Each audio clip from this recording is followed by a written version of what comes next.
लगे स्वय सुटता परी निर्दया दृश्यता समजता निजरणार्था क्रंदे. की बाबा सीता एक क्षण लागता रावणापासून सुटत होती. ती आधी मायाशक्ती होती. मनात आनंतर रावणाला तिथं पालथ घालून तोडून सीता निघाली असती, पण तसं नाही. रावणाचं कुळ निर्जाळायचा उद्देश होता, म्हणून सीता सुटून सुद्धा रावणाच्या जवळ हाताला लागली. हे कशासाठी? तर रावणाचं कुळ निर्जाळन करण्यासाठी ते लंकेला निघालेली आहे. पुढील रामायणी कथा दुसरी रावण हरी सीता उल्हास राक्षसाचे चित्ता लंकेस नेता तो होय. मग आता रावणाच्या हाती सीता आल्यानंतर आता सीता घेऊन जात असताना तिथल्या राक्षसाच्या मनामध्ये प्रचंड असा उल्हास निर्माण झाला, आनंद निर्माण झाला. आमच्या राजा रावणाने सीता धरून घेऊन आली म्हणून. रथभंगीला तो जटायूने नाही अनविले विमान गगनगती दशानन सीता घेऊन निघाला. मग इकडे जटायूने युद्धामध्ये त्याचा रथ असा चुरा करून टाकला होता. ना विमान नव्हतं, ना काहीच नव्हतं. तो खेचर गतीनं अशी त्या शेतीला घेऊन लंकेकडे मार्गक्रमण करीत आहे. सीता सोडविली जटायूने तेने सुखी झाले ऋषीजन सवे चितीचे करिता हरण तपोधन तळमळत. मग ज्यावेळेस जटायू युद्ध करून सीतेला सोडवलं होतं त्यावेळेस सर्व ऋषी लोकांना सुद्धा आनंद वाटला होता. आता सीता सुटली, आता सीता माता सुटली.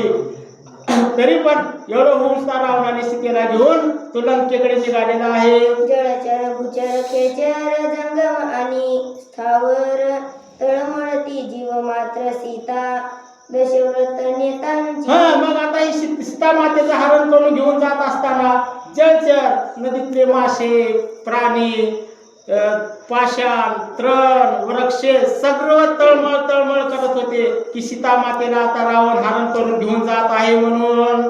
सीता निज खांदी घेऊन खेचरंगती निघे रावण टाकावया लंका भुवन सवेगा पण निघाला. ह्या चोराच्या मनात भीतीच होती. आता कोण येऊन धरतय की का नाही ते म्हणून सीतेला खांद्यावर घेतलं आणि खेचर मार्गाने मध्ये जे पक्षी उडत्यात काही अंतरावरून त्या मार्गाने अंतराळ मार्गाने लंकेच्या दिशेला धावत निघालेला आहे. तो मार्ग कळवया श्रीरामासी सीता सांडी निज चिन्हांसी मार्गो मार्गी निज माळेसी सांडी सुमनांसी मार्गा. मग आता सीता ती हुशार होती.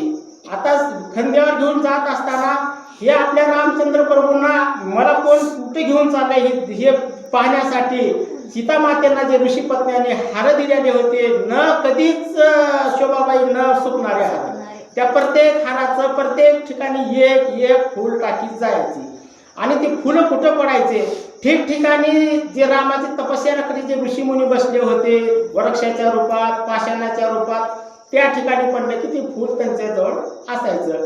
असं सीता चिन्ह म्हणजे कोण कुण्या दिशेला रावणाला घेऊन गेला ते चिन्ह रामाला कळावं म्हणून प्रत्येक ठिकाणी टाकत आहे.